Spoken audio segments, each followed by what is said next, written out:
Welcome, everybody, to Den Excelsior, episode 215. This is the Mostly Marvel podcast. With me, as always, Dennis. Yeah. And with us again for the second time this month, right? Yes, same bat Clarke. channel. Same bat channel. It's Credits Clarke. to Clark's. Yeah, Clark's back. Cool. He did kind of hint that this is his favorite Batman movie. So yes, I felt obligated to just give him. Thank you for having me come back so soon for Batman. I like the shirt. I like the shirt. I wish I had thought to wear a Batman shirt today. I did not, but I mean, we're doing all the Batman movies on this show over the course of this year. I'm not going to wear the same damn shirt for every. I don't think I own a Batman shirt. I own like one or two or something like that. But yeah, Clarke, welcome back. We're going to be talking about Batman Returns from 1992 today. When you were on the show last, it was when we were talking about the Adam West Batman. Mm-hmm. And you mentioned that this is your favorite Batman movie. So we are happy to have you on the show for this one. We will obviously not be talking about it immediately because that is just not the way we play this game.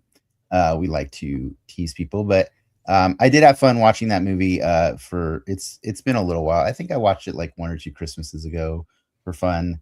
But this time I watched it kind of with the same lens that I watched the last two Batman movies that we just watched over the last 2 weeks, and it was thoroughly enjoyable. But we will talk all about that later. For right now, I think what Ricky and I like to do is talk about what have we been nerding out on this week besides Batman. Clarke, go. Well, I finished Night of the Seven Kingdoms, which I enjoyed. Yeah, that did finish, didn't it? That was the season Are there finale. dragons in that show? No. No. There cannot be dragons in that show. No. Well, just I wouldn't Targaryens. You wouldn't know? Oh, you never watched. Yeah. So yeah, no, but it was a very good story, and it ended nice, and so it's good to see a Game of Thrones series end well. So clearly although they're going to do more seasons. So this season, it's not the end of the show, it's the end of the season. So, but it's short, it's sweet. Is it an original story set in the Game of Thrones world, or is it? No, he wrote it. It's based on a book. It's a novella. Yeah, it's based on a. Okay. Yeah. So. And he was part of the production and stuff, and then they also turned it into a comic book, a graphic novel. So, it's based on the book called The Hedge Knight. It's got a lot of sense. It's got a lot of humor to it. So like, it's a really nice balance between tragedy and comedy. And it makes it. It's a fun story, and they're little half-hour episodes too. That makes it a little easier to sit in that world. That world is that world is heavy, but they found a way to lighten it. Yeah. With this show, so it's pretty cool. I watched Goat last night. Oh yeah. So just because it, from the studio, they brought us the Into the Spider-Verse and K-pop Demon Hunters. So I'm like, you know what? No, it's from the studio that was dumb enough to sell K-pop Demon Hunters. Yes. To Netflix. Yes. But, I'm like, okay, I like their stuff enough that even though I had like no interest in this movie, I have A-list. I'm going to go see it. And it was entertaining. Is it any as good as those? No. But it had some moments that were very good. It had, flashes of genius that I thought were like, oh, that is really cool. That's good. It made me laugh. So, it's certainly worth watching it on streaming. The backgrounds, the graphics are beautiful, the art style and such, but it also has a lot of Zootopia vibes. So do you follow basketball, Clarke, at all? Sort of. I mean, I grew up here in LA, so I've watched I've been to Lakers games. I've been to Clippers games and stuff. I was bigger during the Kobe Shaq era, so I don't really follow much right now. I mean, I know stuff, but yeah. Okay. No, from what I've seen, it seems very modern NBA. So I'd be curious to know if like someone who has not followed current NBA views what is being billed as this generation's Space Jam. No. I mean, Space Jam had all these classic characters. It's much more like Zootopia. It's got animals driving cars and playing a like arena basketball, which doesn't make sense. But it just looks like bootleg Zootopia for sure. There's a scene where they reenact the fart mask prank from Jackass 2. They so do. Tube from butt to face of person of a CPAP machine.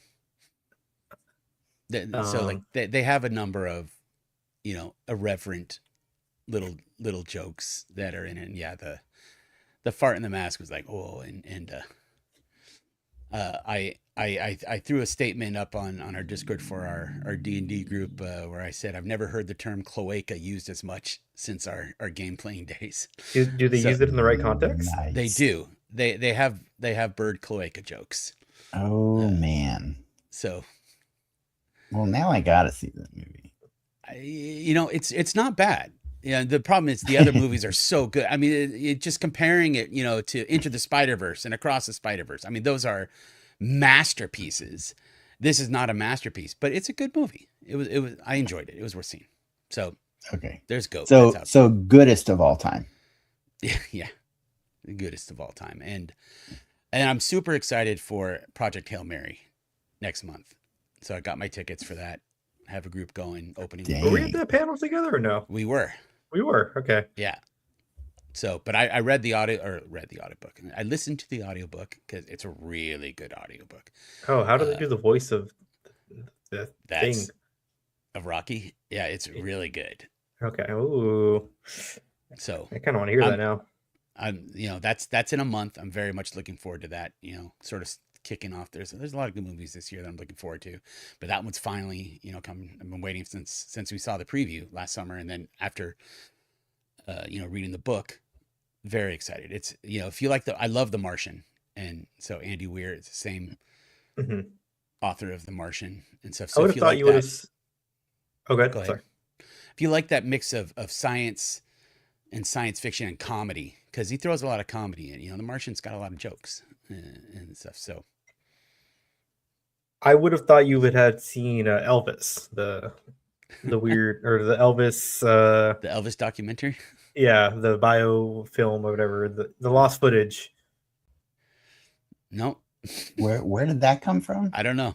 Well, because it's an IMAX. It's like a IMAX, supposed to be really good IMAX. That's why. Oh, so if you're an A-lister, you got okay. Out of left field for a second. Again, I understand the connection now. Well, what is it? Boz Luhrmann was making the Elvis movie, found a bunch of Elvis footage. And he's like, this shit's really good. Let's make an IMAX footage. That's what they did. Okay. Fun fact, Elvis, I learned, never performed out of North America. That's crazy. Yeah. I don't know that that's that crazy, but I could see it. Yeah. Grew up in Tennessee, right? What plays in Vegas stays in Vegas. Yeah. That's true. Yeah. What about you, Ricky? What have you been learning out on? I watched a lot of Traders. I got convinced to watch Traders. Nice. I fucking hate that show. Oh, I hate it so much. Okay. I hate that show so freaking much. But why'd you watch so much of it then? Because it's addictive. Selena's going to a Traders watch party. Nice. And I do like Ron Funches. And that is probably the worst thing Ron Funches has ever been in, because he's not Ron Funches. Like it's just like, yeah, he is. He's totally fish out of the water. No, he's the most Ron Funches he's ever been on that show, because he came to actually enjoy being around those people and enjoy playing a game, and the rest of them did not. They did not. They came for some other. It's yes. I have a hard time watching a reality TV show, and I feel like if you have any basic understanding of like how just TV works or film, like staging, lighting, when I see certain productions like what is reality TV, it just breaks it for me, because I'm like, oh, they had to like, there's obviously a guy in front of them with the camera, or they did this with the camera, there's a hiding camera there, or they have to like fake walk down the stairs every morning even though they don't live there, and it's like, oh, yeah, I hate this. I hate it all. Oh my I feel god. more like a soap opera. I feel When like soap if you operas can were filmed if you can live. enjoy wrestling, you can enjoy that show. I thought about it. I'm like, you know what? They should just make traders, but for like give me like Casey Anthony. Oh Give my me god. what's the Misty, or what's the girl that killed her mom? I don't want to play games with those people. Give me everyone that's got like acquitted of like a super serious crime. I like Lisa Rinna just fine. Okay. Throw Lisa Rinna back in again. Yo, so you like 100%. Lisa Yeah, Rinna. sure. Throw her ass back in. All right, cool. All right. But- I approve. See, you started by hating it, but now But I just give found at me- least one give thing you like real about it. like faux serious like So you people only who may have killed people. Like if OJ was here, put OJ on that show. Give me some So you only watched the current season. yeah. Okay, cool. Well, it's a good season to watch. So, well, I appreciate that you actually went to the trouble of watching it. It's very rare that I can convince you to go watch something. I have a feeling I wasn't the only one that convinced you. So outside of the episodes of this show that we choose to watch something like extra credit homework is hard to get Ricky to do. I think part of it too is like I have no idea who these fucking people are. Like most of the people I have no idea who they are. And I think watching a show like that gets harder and harder as like people you do know are not on that show. Yeah. And it's like I could care less who these people are. So you're saying it got worse because Ron Funches got cut pretty early. It got worse, yeah. Okay, fair enough. I still enjoy it, and I enjoy watching Ron Funches react to it on social media every week.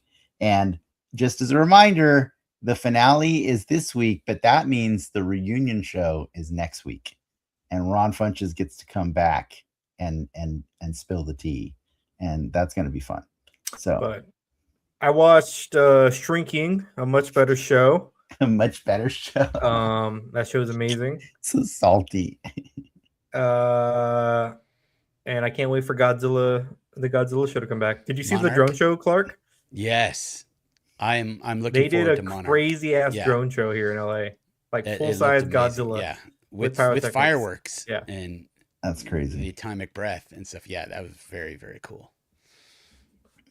Yeah, that's my week. I liked Monarch season 1. I like Monarch a lot, and clearly they have the budget that they gave it enough budget, so it's going to have Kong and Godzilla and Titan X. It's going to have more large monsters. Got Kong's budget, Godzilla's budget, and Kurt Russell's budget. Yeah. Is it my turn? Yes. Yep. Since no one's going to ask me. Hey, Dennis, what are you nerding out on? Nice. Somebody cares. Thanks. So aside from the traders, which I still love, I don't care if my favorite people are gone from it. And aside from wrestling, which was really hella awkward yesterday because Bronson Reed got super injured. And that wasn't fun. And it was really awkward because the match after that had a fake injury scheduled. So it's like, maybe don't plan so many fake injuries if you're going to do real injuries on accident. And it's not pretty. It's not pretty. Aside from those things that are my usual things, I actually finally did start reading the Alan Moore Swamp Thing. It's pretty cool. It's pretty awesome. I understand now why Swamp Thing is something that more grown-up kids enjoyed back in the day. It deals with some more mature themes in it, and it's pretty cool. It kind of reminds me of like the pirate story in Watchmen. How like Black Freighter, that side story. Black Freighter. How that's Black Freighter. how that's like Alan Moore's idea of what like a comic book would be. You know what I mean? Like it's kind of like that, but Swamp Thing. And it's pretty cool. Like it's classy. It's classic. What is Swamp Thing like? More of a science experiment gone wrong, or is he more mystical in nature? No, yes, you got it. It was right. Both? It's a science accident. Okay. But he, over the course of the story, he becomes more entwined with more mystical, supernatural. Man Thing is more mystical though, right? No, I would say Swamp Thing is more, but I'm saying you asked for his origins. His origins. Okay. Yeah. Well, it's or a not. science experiment, but Yeah. The Fair current enough. version of the character is the caretaker of the green. He's mystical. Yeah, Swamp exactly. Yeah, Swamp Thing. Swamp Thing. He's just And evolved very powerful. into Yeah, that. right now he's one of the most powerful superpowers. characters. Yeah. So, anyways, I'll keep you updated on that. But Cool. really cool. It's fun to just check out books that are holes in my encyclopedia of comic book nerdiness and stuff. I'd like to read that run. Yeah, it's pretty cool. And then I also I went to an art opening for Covet Gallery in Oceanside because they were hosting a piece of my art there, along with a lot of other really cool pieces of art. The theme is called Chef's Kiss, and so it encouraged artists to bring like their best art from last year. So my cool picture with I call it cool. I think it's cool. My picture of a Wolverine trying to enjoy a beer at the bar when he gets harassed by a lot of dreadnoks from G.I. Joe. Nice. I call that picture "Violence Chose Me." So that is featured there right now, and if someone is so inclined, they can check out Covet Gallery online and see it. But while I was coming back from that, I was having like this moment of like trying to remember this really sweet indie game that I played back in the day, and I couldn't remember the name of it. And so what I did is I ended up looking up a list of the top like 100 indie games of all time, hoping to find it there. I did find it. Its name is Fez.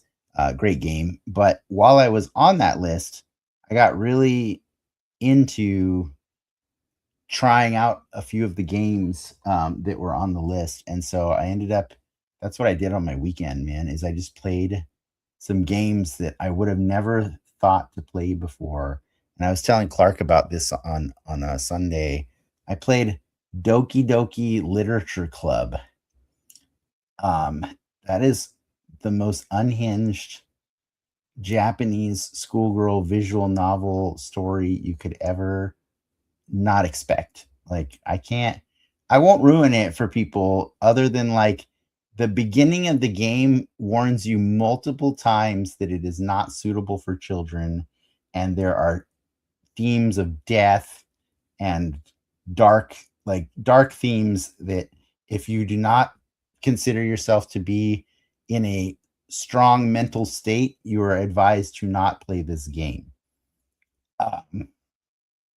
It's so good. It's so funny.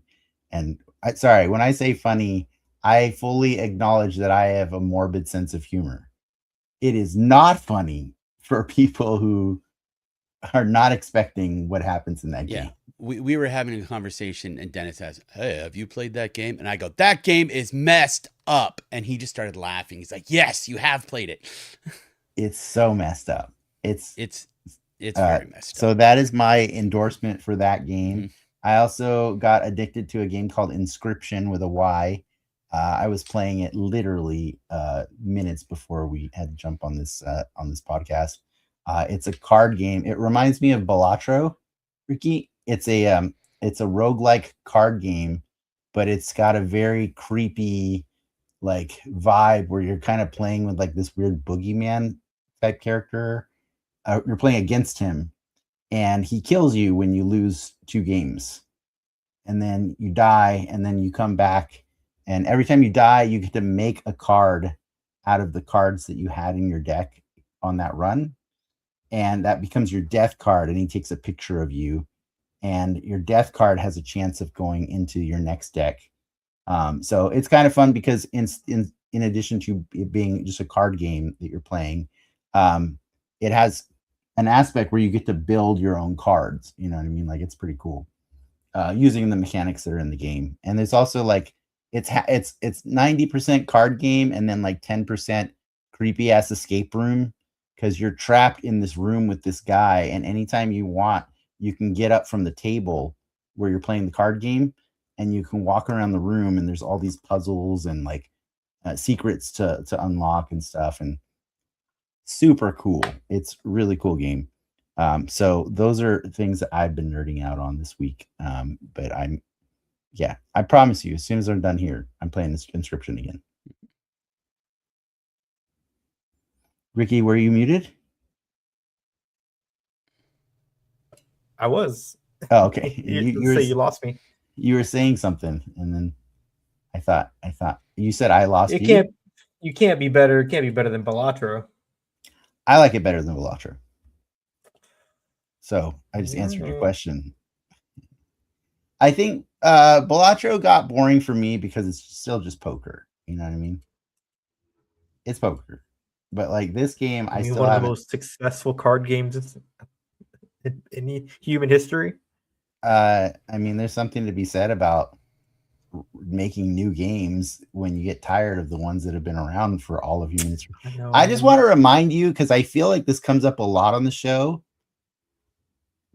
It's never a good justification because something's been like this for all this time. Okay, like that's never a good justification. That's how we end up in the dark ages again. All right, like it's well, this is the way we've always done things. No, never a good argument. Just because poker's fun to you doesn't mean that we can't find games more fun. I never said it was I said it's one of the most popular games of all time. I know that's an implication that because it exists in like it's always been around, there can't be something better than it. That is the implication of that statement. And thus the generational argument continues. For sure. Let's talk about some news. I keep trading for this buttonness. More.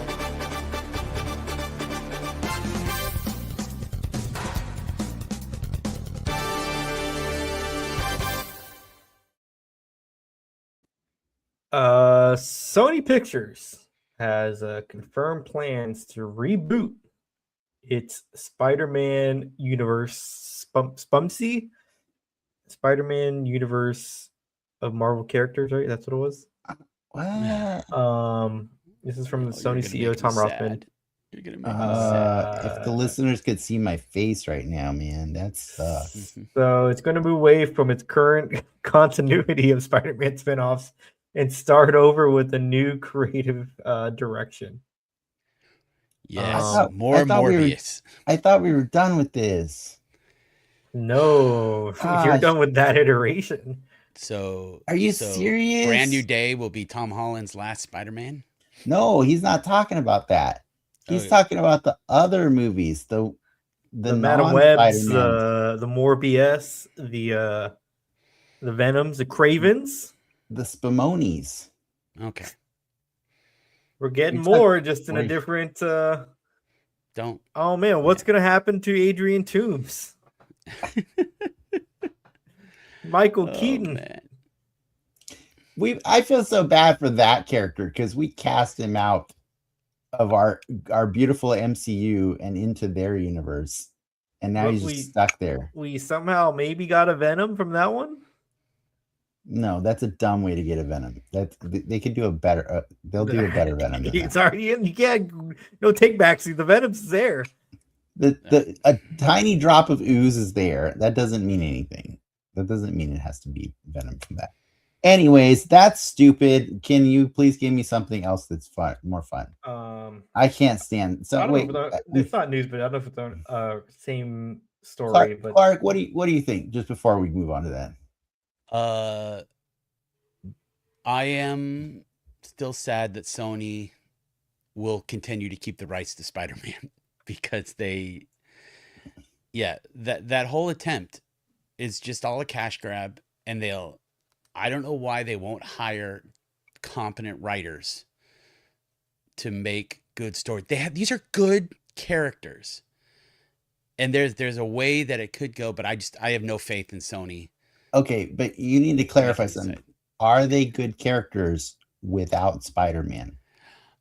No. I agree with you on that. Yeah, because I'm sorry, it's the same with Batman's character. Spider-Man and Batman have amazing rogues galleries, but you know what? I don't want to watch a Penguin movie. We're about to watch it, but I don't want a side story of Penguin. Okay, but the Penguin show was really good though. Which was pretty good. It was pretty good. it was an intermission kind of thing though. Yes. Like he was introduced in Batman first, the Batman, and then Yes. he got a spin-off show, and then he's going to be back in the next Batman. Yes. They have a chance to do like, I wouldn't mind seeing almost like a, it's like what's the name? Not Shawn Mendes. The guy who's doing the Beatles movies. It's like 4 Beatles movies at the same time. Like they're 4 individual movies about the Beatles. Yeah. What? Like, you you know this? He's doing that. Yeah. Sam Yeah. Mendes? Sam Mendes, yeah. So Sam Mendes, each yeah. Beatles getting a biopic movie, and I think they come out like right after, like back to back to back to back, and they're all starring the same people. It's just a different focus each movie. But I wish they would. Lazy. Well, I wish they would do that with like the Sinister Six, right? Like you give me little semi-origin movies, and then you. But if you don't end with yeah, you got to end with Spider-Man. If you don't start or end with Spider-Man. Yeah, exactly. Like that. Yeah. I think I know we caught you in a. I think you accidentally chose the worst example ever with the Penguin. I did. I only said that because we're talking about the Penguin tonight, and you are so correct. Because that show is good. I picked the total wrong example because it's the one. You're right. It's the one thing where they did it, and it was. But let me rephrase. In your defense, though, he, like we said, that actually started with being kicked off by introducing Penguin in Batman's story. Like, I think the problem we have with these Spider-Man, Spumoni or whatever you want to call them, Spamonks, these stories are without Spider-Man entirely. They just don't. He's just never there in any of these stories, and it doesn't make sense. Technically, he's in. No, he's not. No, he's technically in a Venom, and he's technically in a Madam Web movie. He's not. He's not in those movies. He shows up on a poster, maybe in Morbius. Just saying. I mean, there's a spray paint. I should have said Joker in, like, I know the first Joker was very popular, but I had no desire to see it. And the second Joker, you know, of course, bombed, and you know, Joker without Batman. I don't think it's first Joker. Yeah. Well, technically, there's a Batman in the first Joker. No, there's not. There's a Wayne. No, there's a Wayne. Not. 2 Waynes. There's not a Batman. You don't get to say there's a Batman when there's not a Batman. Yeah. It's like you don't get to say there's a Spider-Man when there's not a Spider-Man. But going back, yes, the way that I mean, there is a Spider-Man in Madam Web. Don't get me. I mean, no, like, there's not. Oh no, there's a Ezekiel. Is that just his name? He's the man who dresses like there's 2 Spider-Men. There's the Amazonian spider people. I think they could have done, say, a Silver Sable movie. They tried. They tried, but they didn't do it. But like, that's a character that I think would be able to stand more alone without Spider-Man, because she's in the Spider-Man books, but she's not based off of Spider-Man. When you have a character whose origin is intrinsically linked, like, as much as I enjoyed the Venom movies, having Venom without Spider-Man, it just always felt missing. You know, even though they were fun, but it was just like, but there's not going to be a Spider-Man, you know? So, you know, Sony is just going to keep chugging this cash cow, even though they keep losing money because, you know, on these side things, but they make so much money on the main Spider-Man movies. If they learn their lesson from listening to the fans, all they have to do is make the new universe tied to either Andrew Garfield or Tobey Maguire. Yeah, that's it. That's it. That's all you got to do is just have Andrew Garfield show up for 5 seconds as Spider-Man, and then I'm good. I would agree with that. And you know, if they all right. Oh, he's changed his subject. He doesn't want to hear it anymore. That's fair. I'm just saying. Remember Creature Commandos? How awesome was it? The second Batman showed up for 5 seconds. I was on board. I was like, all right, everything's forgiven. Venom animated movie in the works from the Final Destination team, with Tom Hardy having some creative involvement. this is the next continuation of the Venomness. Granted, it probably won't be connected to the Hardy Venoms, but they are definitely making more of these films, or more Venom Hollywood films. Okay. So Is it animated, gonna be tied? like Is it going to be tied to Spider-Verse? the monks? It's its own thing. Maybe it will, maybe it won't. Unlimited potential this Venom movie has. Unlimited potential. Why are his eyes so small, man? And last but not least, Ooh, September. the Marvel's Wolverine game, the next game from Insomniac, the team behind Spider-Man 2, and Spider-Man Miles Morales, gets a September release date. This game will be coming out on September 15th, planting its stake before GTA 6 comes out and takes over the world. Yeah. Oh, you missed Marvel Tokon is also got a release date of August 6th, I believe. I don't know if that one's interesting to anybody, but it's a fighting game, Japanese style fighting game with interpretations. I'm a little weirded out by that game because like it's a 4v4 fighting game, but there's only 20 characters. So you're fighting with like 20 characters to start. That's why I make more. Yeah. The DLC. Yeah, maybe I'll just wait on that one. Okay, fair enough. I'm more excited for Tokon than I am for Wolverine. Well, to be fair, the Wolverine game did like. If you want to know what happened to the game, it's out there. I know. That's why I'm more excited for Tokon. If you want to know the next 10 years of Insomniac, it's out there. They're doing some cool shit, I'll say, but I'm not saying I'm not excited for Wolverine. It's just I'm more excited for Tokon. Did you like the X-Men Origins Wolverine game? Yes, that game is cool. Okay. I didn't play it. It's like God of War. I know. Yeah, I knew it was way better than the movie. It's Hugh Jackman God of War. Yeah. It's very cool. I've actually liked most Wolverine games that have been made. I like the X2 Wolverine game a lot. We were playing that. Is that the one with Mark Hamill as the voice of Wolverine? Maybe. It was a movie tie-in game. I don't know if it's a tie-in one. But yes, Nightcrawler's in that one, right? I was 6. Oh. So I don't remember. Fair enough. Whatever. Wolverine games are fun if they're hyper violent. If they're not hyper violent, then I'm like, what are we doing here, guys? What are we leaving the kid gloves on? Like, what's going on? So I'll say the same thing about that Venom animated movie. Better be hyper violent.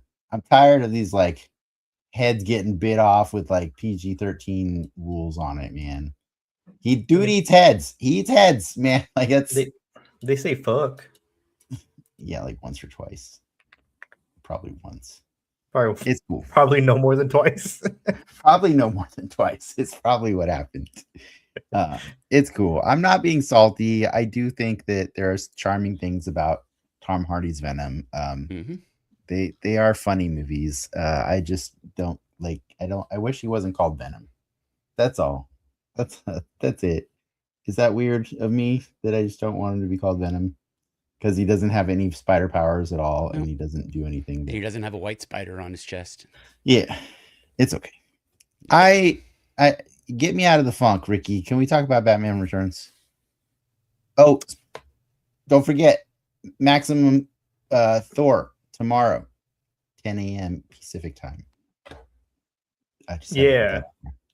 Nerds. That's Clarke Kate, man. I saw the Blue Venom and Cap is on sale right now for like $35 at Walmart. Oh yeah, Target restocked on the Psylocke and Thanos recently because I spent way too much money on that figure, and I've not out to my closet somewhere. Thanks. So don't take toy buying advice from Dennis. You paid aftermarket price on that? No, I paid normal price, but I bought it from Canada. Then did you pay normal price? In this economy, what are you doing? I didn't pay tariffs? normal tariffs on that toy. Let's put it that way. Yeah, exactly. In this economy, stop buying things from Canada right now. Hey, man. Times are hard. Anyways. Exactly. That's my point.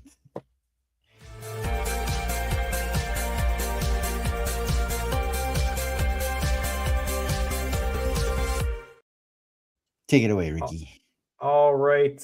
Batman Returns. 1992's Batman Returns, directed by Tim Burton, starring Michael Keaton, Danny DeVito, Michelle Pfeiffer, and the Christopher Walken. Christopher Walken. Yeah, it's a sequel to 89's Batman.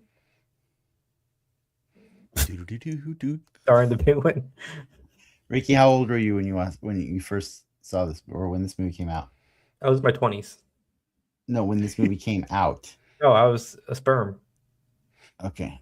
I'm not that old. So you were in your 20s. You were 1995? 94. Okay, 94. I was in high school. I remember seeing it at the AMC in Burbank. I remember watching this movie. I remember busting out loud laughing in the finale when all the penguins were walking down the street. And I thought it was hilarious seeing all these actual penguins in ill-fitting armor walking down the street. And I'm laughing in the theater. My friend's like, Clarke, man, because I was the only one hysterically laughing, but I still have a lot of memories of it. And now there's the Batman statue at that AMC. There is. Full circle. Mm-hmm. Full circle. So you're in your 20s when you watched this the first time? No, I was. No, Ricky. Sorry. Yes. Yeah. So I watched this like 5 or 6 years ago for the first time. Did you watch it after watching the Jack Nicholson one? I had seen enough of both like pieces, so I don't really remember. Okay. I saw those both those movies when I was an adult. So talking about coming full circle, last November, AMC did a double feature of Batman 89 and Batman Returns remastered. So with 4K transfers, and so I went to Burbank and I saw the double feature of it, and it was pretty full theaters. They did it in one of their nice, big ones, and it was really fun because it was a mix of ages of people like me that had seen it, when they were teenagers, and then some people brought their kids and stuff. So, but that was, the last time I saw them, and I mean, for me, it was worth it just to hear the soundtrack in Dolby, which was great because I love the iconic Danny Elfman soundtrack. But so seeing the films on the big screen, again was a lot of fun. So it's I mentioned before how this is my favorite Batman movie, just for the fun of it. I just enjoy it. I'm a big Tim Burton fan. At the beginning of the movie, it says a Tim Burton film. Never were more truer words spoken, because with the success of 89's Batman, they were like, all right, they gave him more creative control, and he got to make the dark fantasy Batman that he wanted to. And this movie had a lot of criticisms, for being dark. There's only like 2 scenes in the whole movie that are during the day. The movie is almost black and white. It's more like blue and white. It's black and blue rather. It's so heavily lit, it's so heavily not lit. It's so heavily controlled, the color palette of the whole movie, that Catwoman looks dead all the time. Like she looks like her face is white, pale white. Yeah. The Penguin is pale white as well. Yeah. There's so much blue light everywhere. And then I think it's kind of almost a genius thing to make this movie take place during Christmas, because that is entirely how you get the pops of color in the movie. That and the giant rubber ducky. If it wasn't for the rubber ducky and the Christmas ornaments, the whole movie would be blue and black. Like it's pretty crazy how the palette of it is much closer to a lot of Tim Burton's other movies, or the way we remember Tim Burton's movies, at least, Edward Scissorhands. Oh, you know what, Clark? Uh, I just realized I thought your shirt was a Nightmare A Before Batman. Christmas shirt, but No, now I see it when you it's a lean Daredevil. back. Yeah. But you see how I thought it was the Mhm. shape of the spiral on the Yeah. I I didn't see. feel like correcting easier, but I've I been see. hiding. I'm like, I don't want him to see it's Matt Murdock. That's fair enough. And Matt Murdock's he's like the cousin of Batman. Yeah, that's why I'm like, I don't have a Batman shirt, so I wore my Daredevil again. But watching yeah. these back to back is interesting because like it's the first movie is a Batman movie And a Prince Correct. commercial. Yes. and a Prince commercial directed by Tim Burton. And like this is the opposite. It's a Tim Burton movie with Batman. With Batman as a guest star in the Yeah. movie. Yeah. Yeah. Michael Keaton has almost 0 lines in this movie. He does not talk a lot in this movie. And he chose that. He purposely took out a lot of his lines. And he said that in you interviews. mean Michael Keaton or Michael or Keaton? I mean, Michael Keaton took out a lot of his dialogue because he realized. I actually just watched an interview today when I was preparing for this, where he was talking about it. He said that he realized that the suit did more of the storytelling and such, and like his actions. So he didn't want to talk a lot, and so that was he worked with the script writer, and they did that on purpose, and and it's stylistic and stuff, but I agree. Even though some of the few lines we were kind of hinting about this, some of the lines that are in this movie are so hilarious. That I really like. But yeah, you are entirely correct. It is like Batman is almost a guest in his own movie because there's so much emphasis on the Catwoman, Penguin, and Max Schreck. I don't love Tim Burton as much as most. Totally fair. I mean, yeah, this is a flavor. This is a style. Definitely a flavor. Yeah. It is a choice that there's really no Batman for like 30 minutes in this movie. Yeah. Like you're waiting. It's quite a while. And then like when he first shows up, he doesn't even talk, I think. Like it's just bat signal, right? And it's just bat signal gets up and like even when Michelle Pfeiffer meets him, he doesn't say anything. She's like, well, it's like so many other men in my life. Yeah. Well, there's you, and then she tasers the guy. It's a weird one. It's a weird one because like stylistically, like if you're down for the Tim Burton of it, if you're down for Tim Burton's interpretation of an Adam West campy comic book style Batman, this is a cool thing to watch. Yeah. But if you're not down for the Tim Burton of it, it's a really kind of bad Batman movie. Like it's like I never say this is the best Batman movie. I just always say it's my favorite. Yeah. It's not the best. I love the set pieces. Oh yeah, but the design. Like, I don't. Yeah. I don't think there's anything objectively like wrong with this movie, but just like what Tim Burton likes his little guys. You know, his statues, his oddbods. Like his Edward Scissorhands, his penguins. Because just like you said, Dennis, about how the Christmas brings the color. The other thing is the circus gang lets him have so many odd characters. The red circle gang, the red circle gang, because since it's so he has a red triangle or triangle gang. I forget what it is. I think it's red triangle. Yeah, I think you're right. The red triangle circus, but because so he has the crazy characters, the silent woman with the dog, the strong man, the other stuff. He's able to then the monkey, the guy with the calliope player that has the Gatling gun in it and such, and the silliness and the big yellow duck, with the penguin. It fits with the Penguin character, the way that they portray it, because he doesn't portray the Penguin like the businessman. Yeah, he's a monster. This is the monster Penguin. It's based off of an old movie called the Castle of Cagliostro.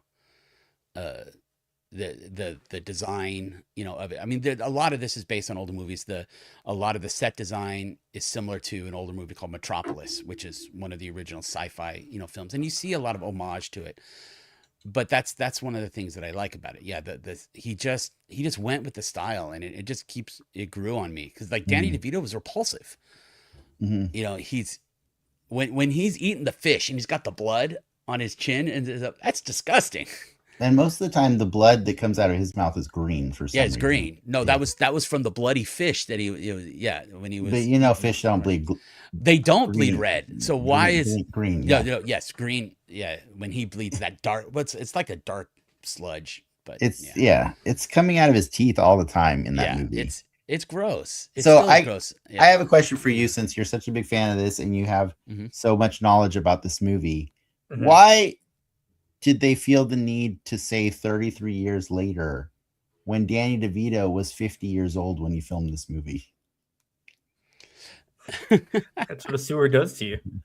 Yeah. You ever seen the Sewer Baby? What was the significance of him being 33 years old? Like, why did the penguin have to be 33 years old? Because it dealt with the concept of birthright. So that like because they have the theme of him being abandoned by his parents. Right. So he grows up, and it's similar to like both he and Batman lose their parents, right? You know, as children, but you know, Batman turns into a vigilante monster, and the Penguin turns into a sewer monster. So I kind of assumed that it was trying to parallel Batman, but I feel like it's a very loose parallel because they don't bother to remind you about Batman's story in the context of this movie, right? And so I feel like the narrative, like if you're just watching this one by itself, I'm like, why is it 33 years later? What did this matter at all? Like that was such a weird thing. But I had a feeling that was the answer, is that he's supposed to be a dark mirror to Batman, right? But like similar to, you know, how Max Schreck, who you know is a character created just for this movie. Yes. Like evil Bruce Wayne. Evil Bruce Wayne. Yeah. But you know, which is fun. I found out, a lot of, they had so many different rewrites on how they were going to do the movie. And I guess we can talk about the things they took out. Marlon Wayans was cast, Billy D. Williams. Yeah. Who got abandoned and then of course turned into Tommy Lee Jones because they wanted a bigger star. But I would have liked to see Billy D. Williams as Two-Face. And then Marlon Wayans, who was cast as Robin in this movie, but they decided not to bring Robin in yet, but he still had a contract and he still makes residuals. They still paid him for this movie. He had a 2-picture deal. Wow. And they still paid him $100,000 and he still makes residuals off of the movie.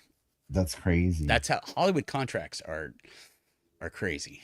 But you know, they never filmed anything with him. And I've seen him give interviews about what it was like, you know, losing Robin, because he really wanted to go sort of legit, you know, then, and he thought this was his chance. And then I think Requiem for a Dream was a way better pivot for him to go legit. Yes. I've never seen Requiem for a Dream.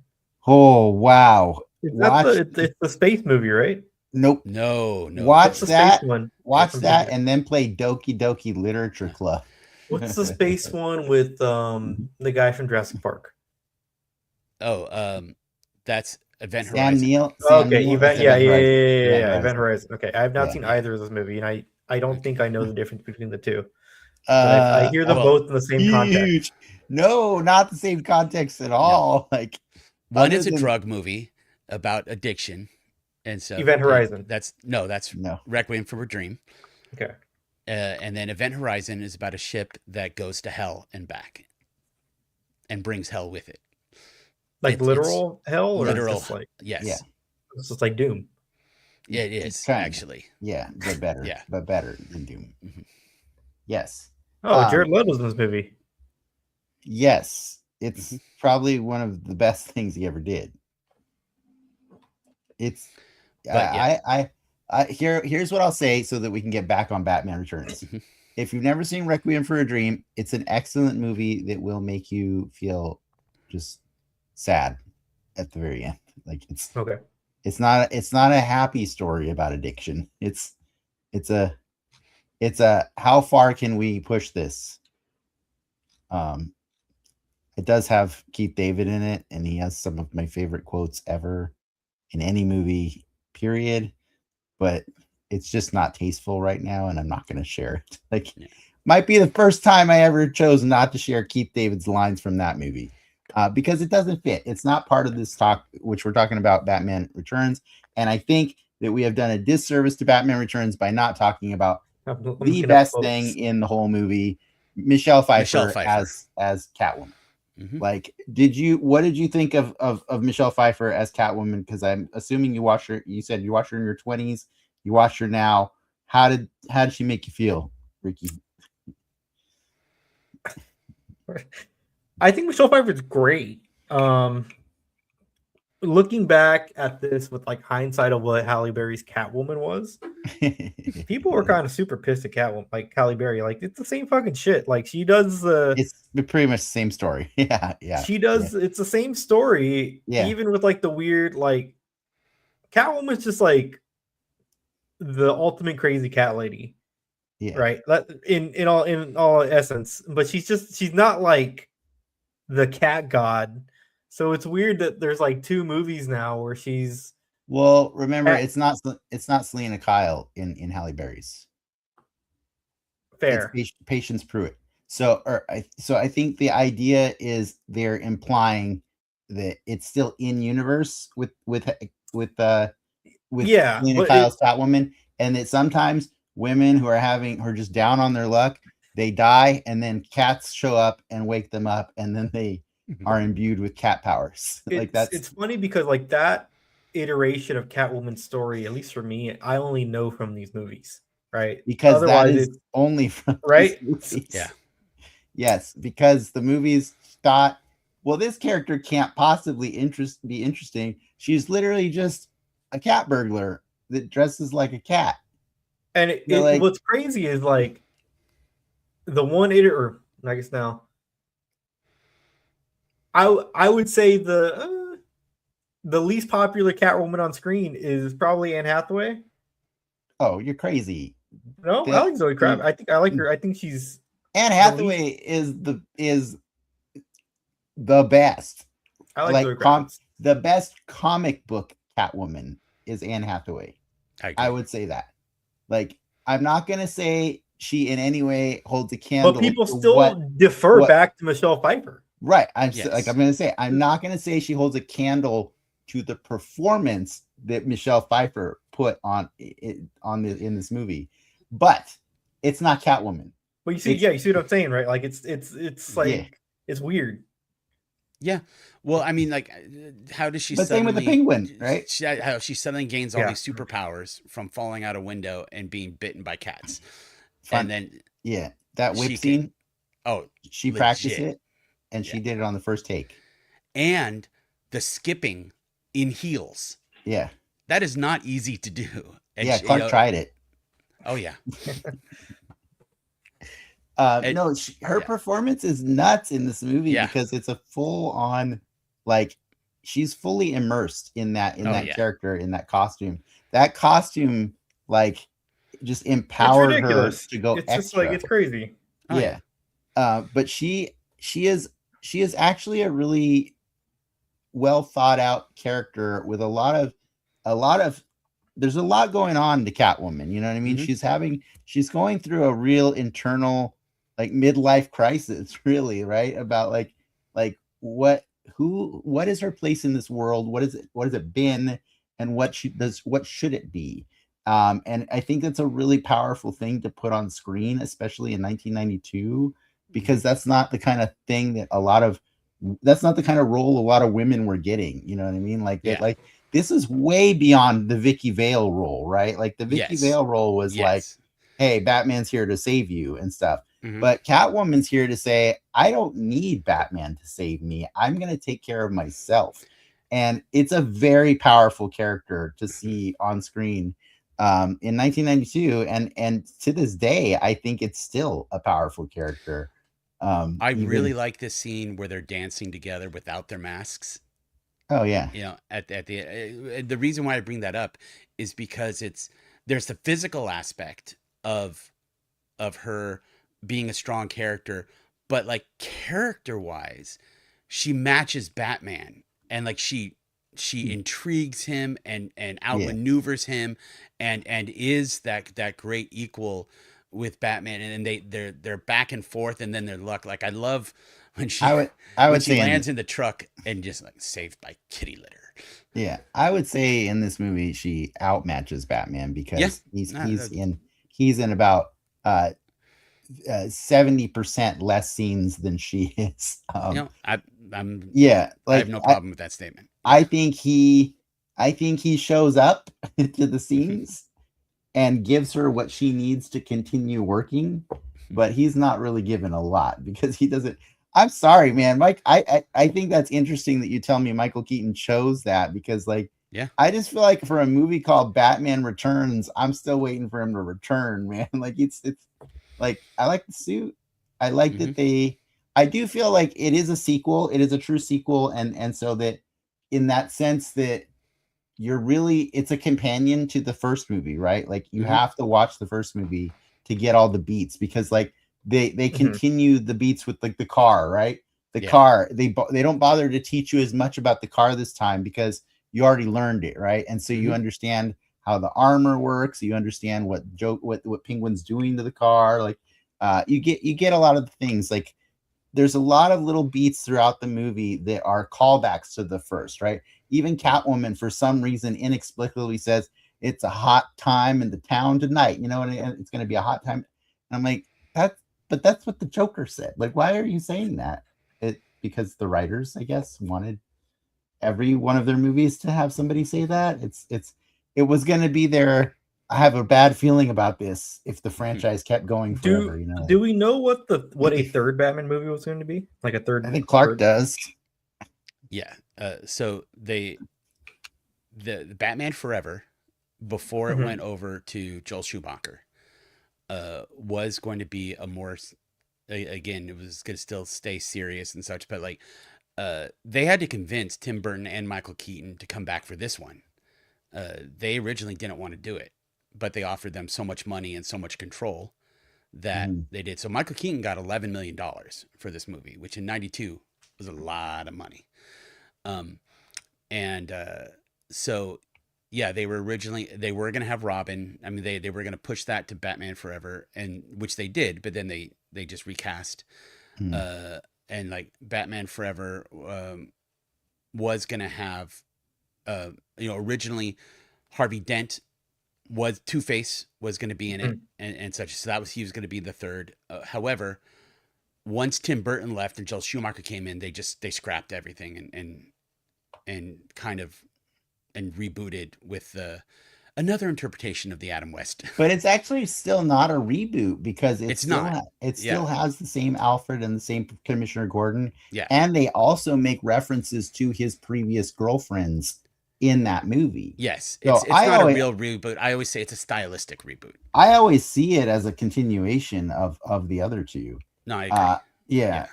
It's just they turned up the color. You know what I mean? They turned up the color, like the saturation, significance. Well, see, I take issue with what you were saying is like it was originally going to stay serious. I was like, you think this? No, movie was I meant serious? dark. Yeah, okay, I meant dark. Okay, because I said serious, I meant dark. It's fair. You're absolutely there's the silliness that's in this, because like a lot of my favorite line, like one of my favorite lines that I still remember just from the first watching it is when Batman is trying to save the Christmas Queen, and this line is so stupid. The Ice Queen or whatever. The Ice Queen. It's so stupid, and yet I loved it in the theater when she's like, Catwoman's like, oh, I haven't been fed yet today, and he goes, eat floor, lots of fiber. Or yeah, and I'm she says something about she wants fish to eat, and he's like, eat floor, lots of high it's so stupid, and yet I thought it was hilarious. And the other thing that I really like is when Batman's driving his the Batmobile, and he sees that the corridor is too wide, and he flips the switch and nothing happens, and he flips the switch again, and he gets this look like, uh-oh. He gets this Michael Keaton look that I just always liked, going through. And then the sides break off and the Batmobile shrinks down and goes through. And I just not practical. it's totally not practical. I Yeah. mean, It's a one-off. nothing. This movie is not about practicality at all. Yeah. But I mean, most of the Batcat. I mean, after watching the 1966 Batman movie, Yeah, for sure. It's just a modernization of that. Yeah. But, honestly, my favorite line watching this movie yesterday was, why is there always someone who brings eggs and tomatoes to a speech? Yes. That was so good. Yeah, the Penguin had a lot. He had a lot of sexual innuendo too with Catwoman. Yeah. I'm not going to repeat all of it because it's just like too much. It's like if they had an HR consultant in the Red Triangle Gang, man, it would have been timeout for Penguin. He was out of control. But no, you're right. Like there was a lot of really crazy stuff going on. But I will say, back to what you said, I couldn't stop enjoying Michael Keaton's face under that mask. His face looks so good with that mask. Like it makes me forget that he can't turn his damn head. Like it's the mouth. I think the mouth part. It's a good mouth, right? Him well. It fits him really well. Like they did a good job in sculpting around his mouth because I think it's the best shape of any Batman that we've gotten to date. Like I love his face. I don't know how they can't tell it's Bruce Wayne. Those lips are so incredibly Michael Keaton, but it's okay. It's fine. But yeah. Are there any other like things that stuck out for either of you that we need to get? Like Max Schreck? Just a couple things. I didn't know until when I first saw it that scene where Catwoman sticks the Penguin's bird in her mouth and it flies out. That was a real bird. Yes. That was done in one take. Yes. I had no idea how they did that. Yeah. I had learned it later, but yeah, that was refreshed again. The other thing I want to say is that the opening title sequence is one of my favorite of all time. When they're in the sewer tunnel and the Batman spools out and then it's a Batman Returns comes on and then all the bats fly through it. I've always loved that title sequence. It's one of my favorite. Max Schreck, who was actually named after the actor who played Nosferatu in the original Nosferatu. Is the evil Bruce Wayne, and Christopher Walken, they just let him be Christopher Walken. And that's funny. And like Chet, his Chip, his son is Chip, ultimate Nepo baby. His son does a pretty damn good Christopher Walken impersonation too. Like, it felt like they're from the same family. That they really were, Yeah, it was pretty good. I was gonna say the thing that we touched on earlier when I made the joke about Prince, and how Ricky was saying how this feels like a Tim Burton movie as opposed to the first one. The first one definitely, I think that was Tim Burton's choice to use Prince as much as he did in that first movie, although that felt really weird. And I think the cool and very different feeling thing about this movie is no soundtrack.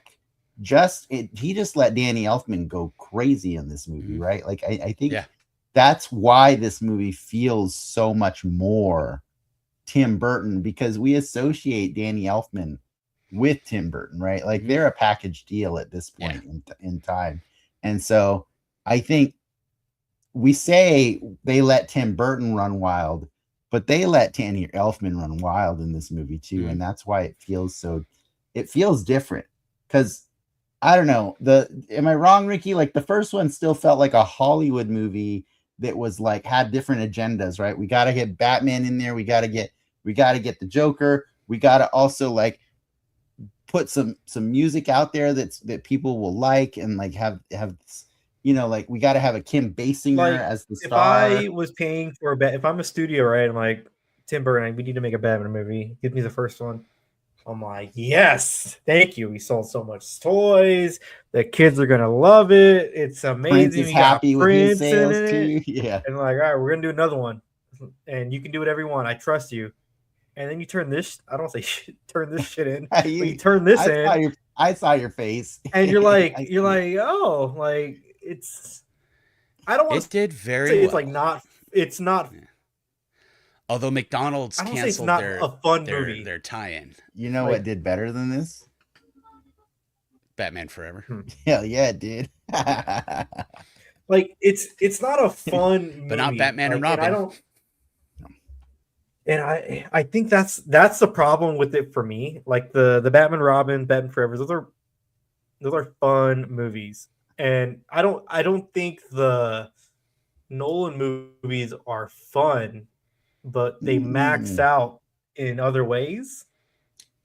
You know, I I think guess that makes sense. no, Mhm. I think all of them are fun.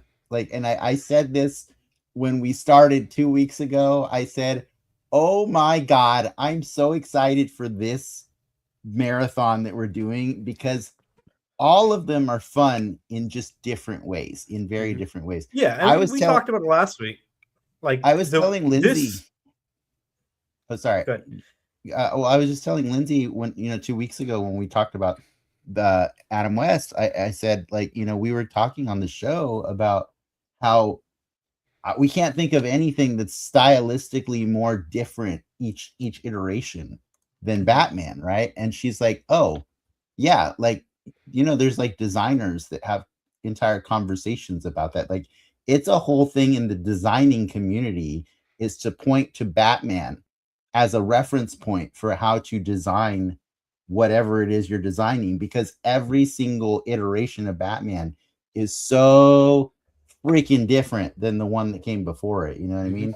And there's not a lot of IPs out there in the world that can say they've done that and still been largely successful each time. Yeah. Even Batman and Robin still made a lot of money, even if No. it wasn't more than the other ones. You Mhm. know what I mean? Like, And we talked like Batman's on a pendulum, right? Like you have 66 Batman with the wackiness, and then you get the Burton Batman, which is still kind of on the wacky side, but a little more serious.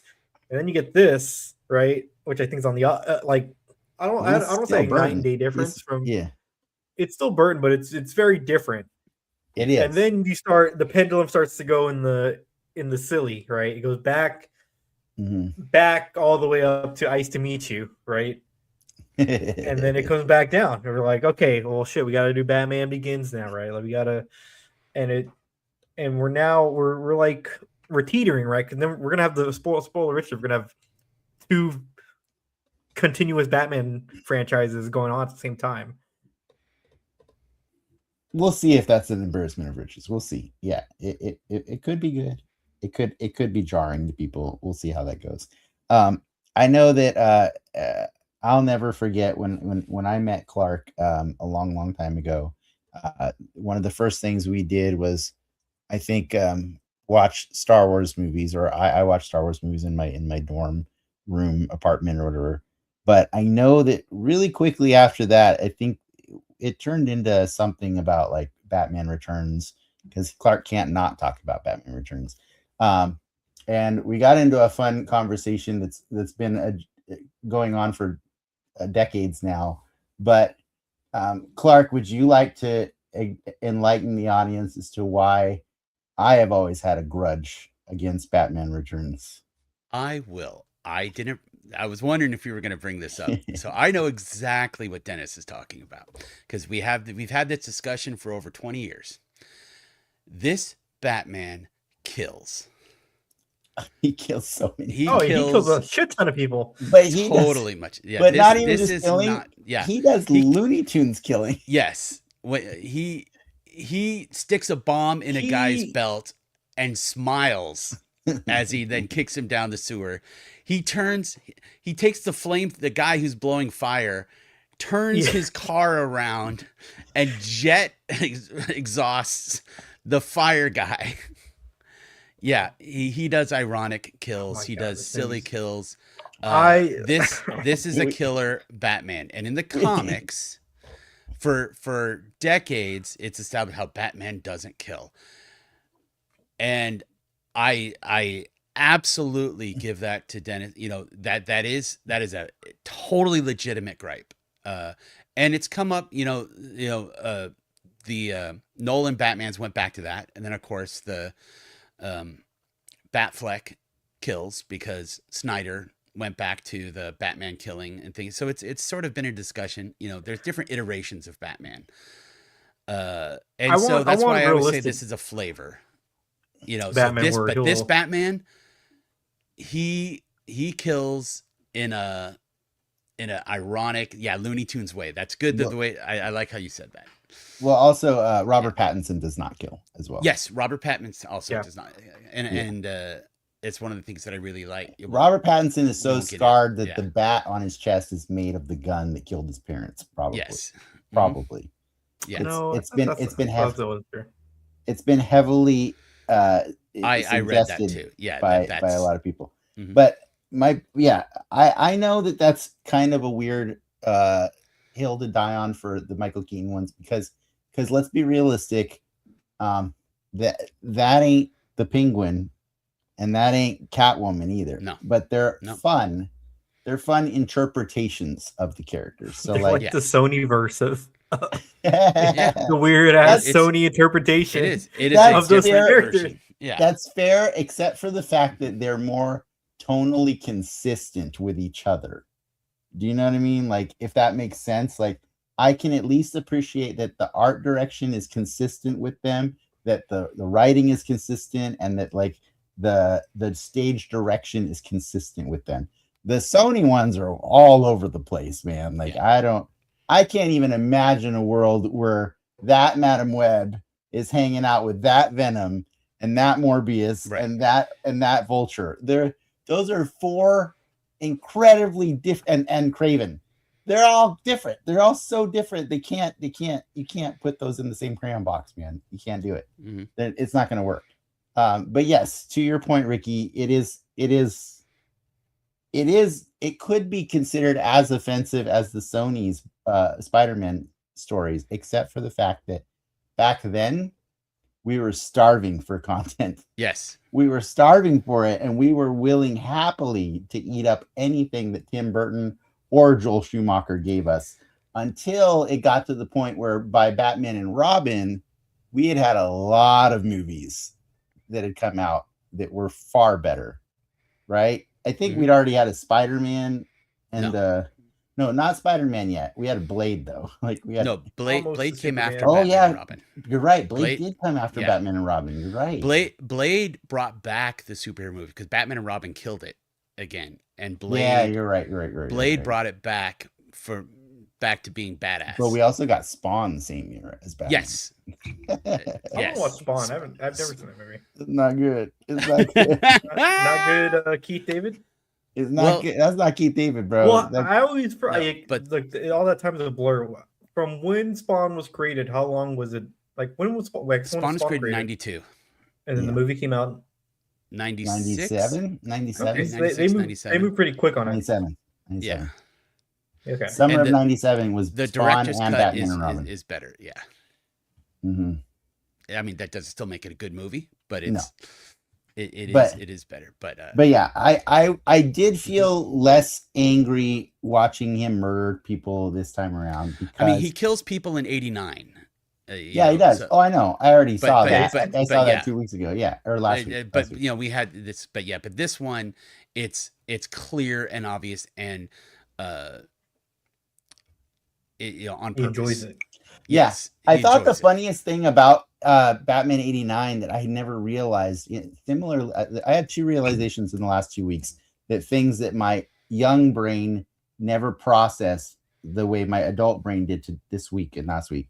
Batman 89, I never really realized that, like, one, Joker had no plan. He just kept coming up with different schemes the whole movie. And then eventually Batman got so sick and tired of him, he already knew where he lived.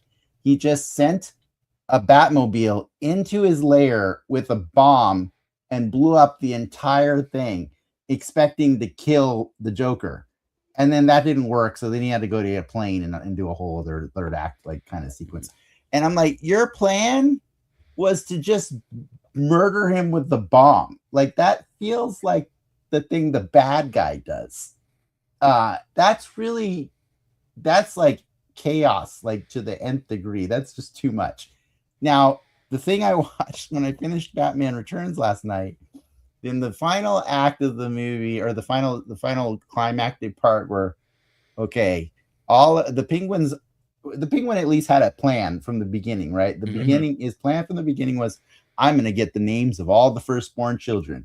And then he got distracted by money and women and power, which is like you do, right? And I thought that was a really cool story for him, is that he had this vendetta against the citizens of Gotham for casting him out as a mutant and monster.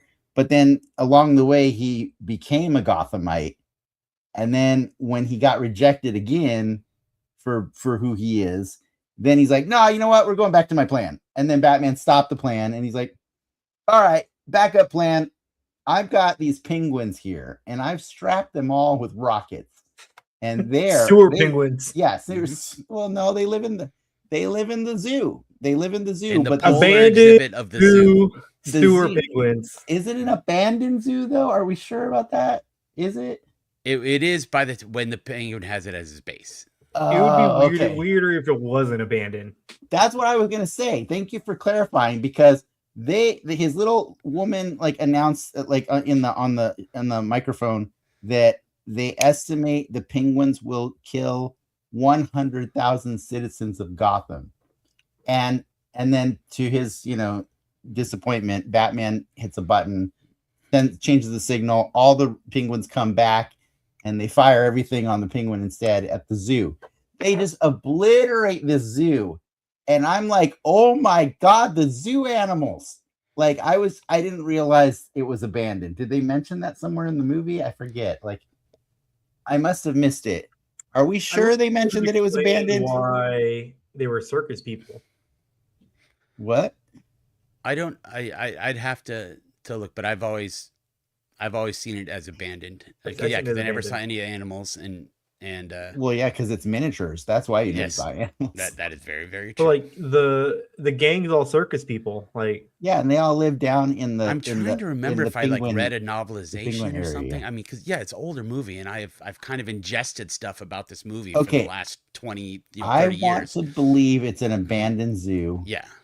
Because otherwise, if you're telling me you redirected enough firepower to take out 100,000 Gothamites, you're telling me you redirected the sewer to the zoo. They have a pipe that goes out to the sewer. Yeah. That's big enough to drive a boat through. Yeah. I would have liked them to be like, the Joker fucked up clowns for everyone, so now all the circus people are pissed. And they started a game. But yeah. Fair enough. I did like that we got to see the bat boat in this movie, because we didn't get a bat boat in the last one. And so if we had a third movie, I'm sure we would have gotten a bat copter. But we did not. This is sadly the end of Tim Burton's run with this. Not the end of Tim Burton's Michael Keaton Batman. We do get him back in The Flash, which we already talked about that movie last year or 2 years ago, Ricky. Was that? I can't remember. 3 years ago? No way. The Flash is not 3 years old. Is it really? 2022. Are you serious? No way. No, 2023. Okay. Yeah, that's 3 years ago. Wow. Oh, sorry, The Flash. 2023, yeah. 3 years ago. Yeah, 2023. Oh my God. I mean, it's the beginning of 2026. 21st. So. Okay. Fair enough. Well, in any case, we're done with this universe, but we are going to continue the Batman run next week, Ricky, or no? What do you think? Yeah, right. I think we do continue it. Okay, so we're going to continue it with what used to be my favorite Batman movie. Batman Forever. I love this movie. We're in movies I've not seen since I was a kid. I will say the unfortunate problem with this movie is some of the special effects do not age well, because instead of the miniatures that Tim Burton relied on, they used 1990s CG animation that doesn't look good sometimes. But it's just for the establishing shots of the city, right? It's just that. Everything else is practical, I believe. Like the whole movie. I mean, these the sets are just nobody can knock the sets. I mean, the sets are crazy. Yeah. The costumes are crazy. The nipples are very visible. You're gonna love it. Prepare to see Nicole Kidman like you haven't seen her probably in a long time. Since I won't be part of that, can I tell just one quick story about that because this is a movie experience that I will never, ever forget. Seeing that in the theaters when Robin comes down for the first time in that outfit with that codpiece. He's walking down the street, and in our movie theater, this old lady says so loud that the entire theater could hear her, "Oh my." And we just all busted up laughing. It was George Takei. hilarious. No, it wasn't George Takei. It was, "Oh my." It was, "Oh my." And Oh yeah, oh that is my kind of gosh. egregious. I'm looking at it now. that was The Like a cup. codpiece is the codpiece is out of Chris control. O'Donnell walking down and he's walking Well, down the steps. I like Oh, to think he was trying to was so channel the funny. spirit of Burt Ward, Yes. right? Who is famously hung down there. So Mhm. maybe that's what he was going for. No, I don't know, man. That is just a movie memory that I will never forget. I probably saw that movie like 4 times in theaters. I saw that more than any Batman movie. It's because Mhm. I love me some Jim Carrey, and boy, do they let Yeah. this guy go wild. Yep. But Val Kilmer is also a pretty cool Batman and he's a really good Bruce Wayne. He is one of the best Bruce Waynes. Yeah, he's an Yeah. excellent Bruce Wayne. Yeah. So I'm looking forward to And I'm this a one. huge Val Kilmer fan. I have no defense for Tommy Lee Jones though. Sorry. No. Like, No. I got none. I got no defense for him. You just put up with it. It is what it is. But expect more in the style of Adam West when you watch Batman Forever. And that's for anybody who chooses to watch it and come back and enjoy the show with us. So I'm good. I'm excited. Thank you, Clarke, for doing this. Thank you guys. This was a Thank you, blast Clarke. as usual.